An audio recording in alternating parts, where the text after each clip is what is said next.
बीते रोज उत्तर प्रदेश विधानसभा में मुख्यमंत्री योगी आदित्यनाथ ने एक बड़ा दावा किया। उन्होंने कहा कि कोडिन कफ सिरप के कारण उत्तर प्रदेश में किसी भी बच्चे की मौत नहीं हुई है। उन्होंने साफ शब्दों में इसे अफवाह बताया और कहा कि जो भी खबरें फैलाई जा रही हैं वे दूसरे राज्यों की घटनाओं को गलत तरीके से यूपी के साथ जोड़ा जा रहा है। सीएम योगी द्वारा विधानसभा में दिया गया यह बयान तालियों के साथ दर्ज तो हुआ, लेकिन सवाल ये है कि क्या यह मामला सिर्फ इतना ही सरल है? क्या ये पूरा मामला केवल अफवाह है जैसा कि सीएम योगी बता रहे हैं, या फिर इसके पीछे एक ऐसा सच छिपा है जो सरकारी तंत्र की लापरवाही की ओर इशारा करता है? आइए एक एक करके जानते हैं। असल में कोडिन युक्त कफ सिरप का विवाद सिर्फ उत्तर प्रदेश में नहीं बल्कि पूरे देश में सुर्खियों में है। मध्य प्रदेश में कई बच्चे की मौतें दर्ज की गई हैं। तमिलनाडु और अन्य राज्यों में भी कई बच्चे गंभीर हालत में पाए गए हैं। जांच में पाया गया है कि कुछ कफ सिरप में जहरीले रसायन खासकर डाईएथिलीन ग्लाइकोन मौजूद थे जो किडनी फेलियर का कारण बना। हालांकि ये मौतें यूपी में नहीं हुई, लेकिन यूपी इस पूरे नेटवर्क का एक बड़ा केंद्र बताया जा रहा है जहां से अवैध रूप से कोडिन सिरप की सप्लाई, स्टॉकिंग और तस्करी का जाल चल रहा था। यही वो बिंदु है जहां सरकार की जिम्मेदारी बढ़ जाती है। सीएम योगी ने विधानसभा में बताया कि राज्य में कोडिन सिरप का उत्पादन नहीं होता, मगर यह सिरप राज्य में भारी मात्रा में होलसेल और रिटेल चेन के जरिए पहुंच रहा था और बड़ी मात्रा में इसकी तस्करी भी पकड़ी गई। इससे कहीं ना कहीं यह सवाल उठता है कि जब उत्पादन नहीं होता तब इतना विशाल अवैध नेटवर्क कैसे पनपा? निगरानी कौन करता है? दवा नियंत्रण विभाग कहाँ था और पुलिस खुफिया तंत्र क्या कर रहा था? सरकार ने अपनी ओर से आंकड़े दिए। एनडीपीएस एक्ट के तहत 79 से अधिक केस दर्ज हुए, 225 से ज्यादा लोगों के खिलाफ एफआईआर हुई और 78 लोगों की गिरफ्तारी हुई।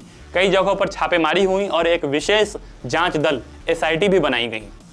कागजों पर यह कार्रवाई प्रभावशाली लगती है, लेकिन विपक्ष का कहना है कि यह कार्रवाई असल में घटना के बाद हुई है, जबकि यह नेटवर्क पहले से ही कई वर्षों से पनप रहा था। कन्नौज से लोकसभा सांसद अखिलेश यादव ने आरोप लगाया कि यह महज तस्करी का मामला नहीं बल्कि प्रदेश में सरकारी निगरानी और कानून व्यवस्था की विफलता का बड़ा उदाहरण है।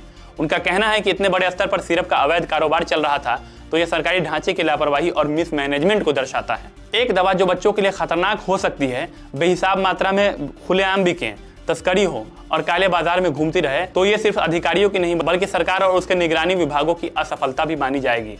स्वास्थ्य विभाग, चिकित्सा आपूर्ति विभाग, दवा नियंत्रण प्रशासन और पुलिस, इन सभी की जिम्मेदारी बनती है कि ऐसी अवैध गतिविधियों को जड़ से खत्म करे, लेकिन ऐसा हुआ नहीं। आज जब मध्य प्रदेश और अन्य राज्यों में बच्चों की मौतें और गंभीर बीमारियों की खबरें सामने आ रही हैं और जांच एजेंसियां बता रही हैं कि सिरप में जहरीले केमिकल मौजूद थे, तो फिर सवाल यहाँ ये उठता है कि क्या यूपी में फैला अवैध नेटवर्क इन मौतों की जड़ से जुड़ा था? क्या गलत तरीके से सप्लाई किया गया सिरप दूसरे राज्यों तक पहुंचा? क्या यूपी का तस्करी चैन इन मामलों का अप्रत्यक्ष कारण बना? इन सवालों के जवाब में सरकार का कोई स्पष्ट जवाब नहीं है। सीएम योगी का कहना है कि यूपी में किसी की मौत नहीं हुई।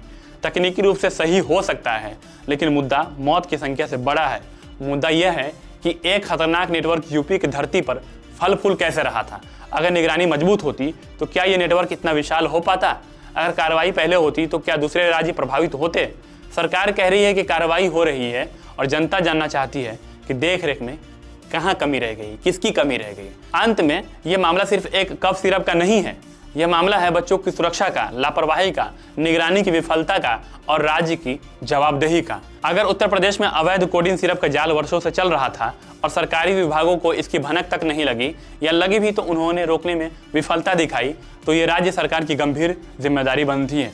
क्योंकि अंत में चाहे मौतें यूपी में हुई हो या किसी और राज्य में, अवैध सप्लाई और नियंत्रण की विफलता उत्तर प्रदेश की जमीन पर ही पनपी थी। और जब बात बच्चों की जिंदगी की हो तो सबसे बड़ा सवाल यही है कि सरकार जिम्मेदारी कब लेगी। इस मुद्दे पर आपकी क्या राय है, कमेंट सेक्शन में बताइएगा।